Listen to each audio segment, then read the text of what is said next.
Après une qualification laborieuse face à Thionville dimanche après-midi, l'OM retrouve la Ligue 1 avec la réception de Strasbourg dans un stade Vélodrome qui sera privé d'une grande partie du virage nord par rapport aux sanctions de la LFP. On retrouve une équipe strasbourgeoise face à qui on avait fait un décevant match nul 1 partout il y a maintenant 2 mois. Un duel entre deux équipes qui ne sont pas si éloignées au classement, mais côté olympien, l'ambition ce sera de prendre 3 précieux points pour continuer notre marche en avant. Dans l'avant-match, on imaginera quel compo pourrait être aligné par Gattuso avec les différentes absences qui sont liées à la CAN. On parlera de la dynamique de Strasbourg, des joueurs à suivre de part et d'autre, et on terminera sur les pronostics. Comme d'habitude, n'oubliez pas de me donner votre pronostic pour OM Strasbourg avec le score exact dans les commentaires pour être mentionné dans le prochain avant-match si vous trouvez le bon pronostic. Je vous invite aussi à me donner vos buteurs, même si ce sera du bonus. On commence directement par un focus sur la compo potentielle côté olympien. Comme on le sait, il y a beaucoup d'absences liées à la CAN et ça limite pas mal les choix pour Gennaro Gattuso, même si l'arrivée d'Onana nous permet d'avoir un milieu supplémentaire. Pour le système, j'aimerais revoir le 3-5-2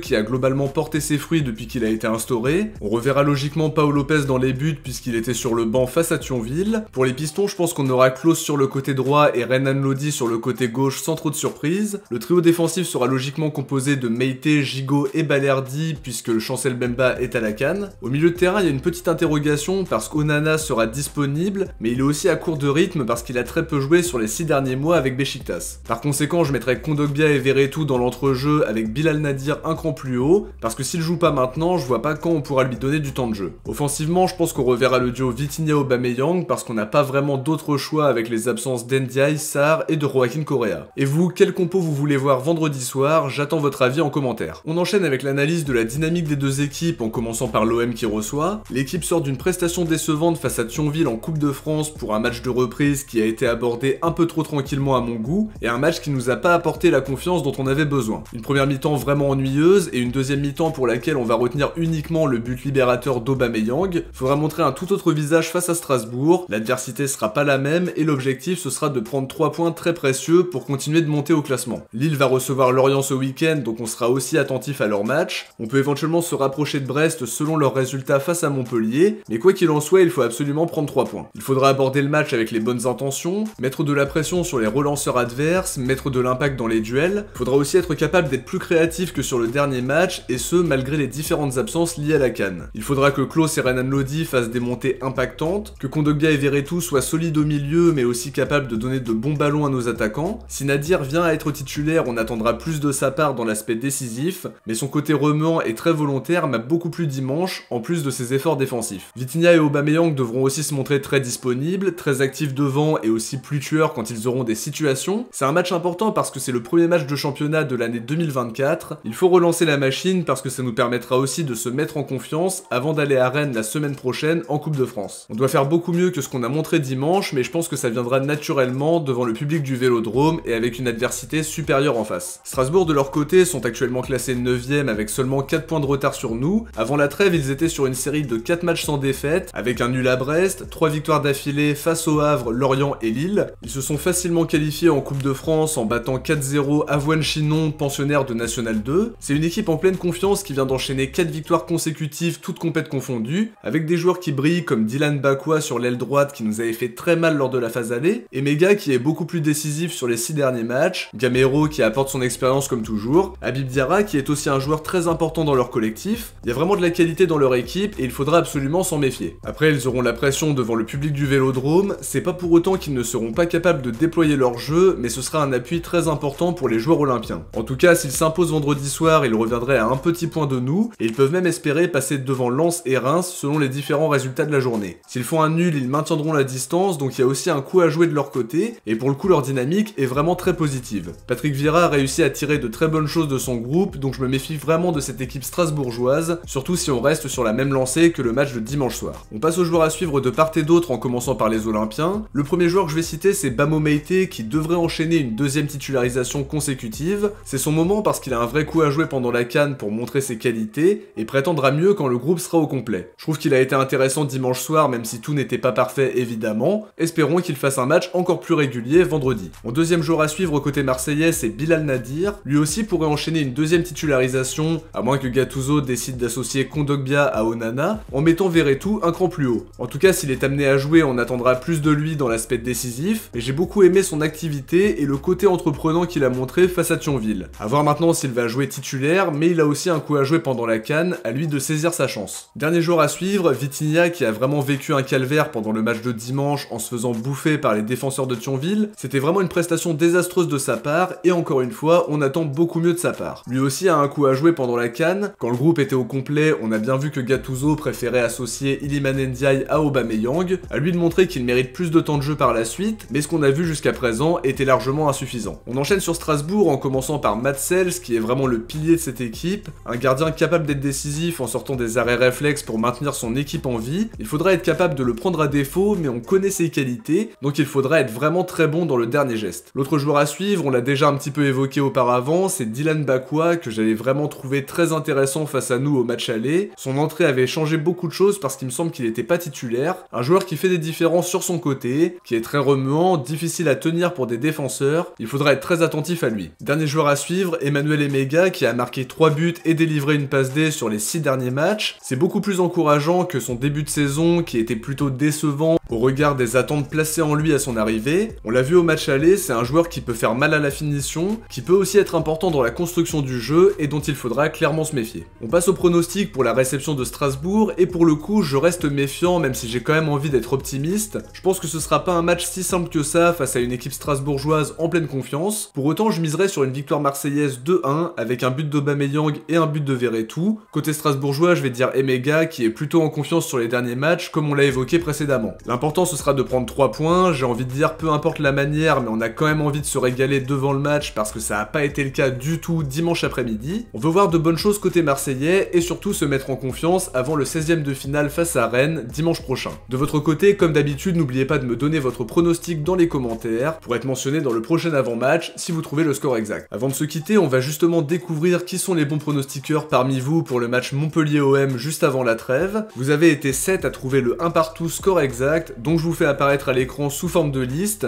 Bien joué à vous tous et merci d'être aussi nombreux à jouer le jeu à chaque avant-match. De notre côté, on arrive à la fin de cette vidéo, j'espère que ça vous a plu et comme d'habitude, si c'est le cas, n'oubliez pas de laisser un petit like pour soutenir la chaîne, c'est vraiment très important. Un grand merci à tous ceux qui y pensent à chaque fois. Je vous invite aussi à vous abonner en activant la cloche des notifications pour être averti dès qu'une vidéo va sortir. C'est très important parce qu'il va y avoir beaucoup de contenu pendant tout ce mois de janvier et notamment sur les infos mercato. Si vous avez regardé la vidéo jusqu'au bout, écrivez Ligue 1 dans les commentaires. On se retrouve très vite pour le débrief, mais d'ici là, je vous invite à aller voir le dernier épisode d'Actu OM qui est sorti ce mercredi soir et aussi la vidéo de présentation de Jean Onana que je vous mettrai en commentaire épinglé et aussi sur l'écran de fin de vidéo dans quelques secondes. Ciao, portez-vous bien et surtout allez l'OM.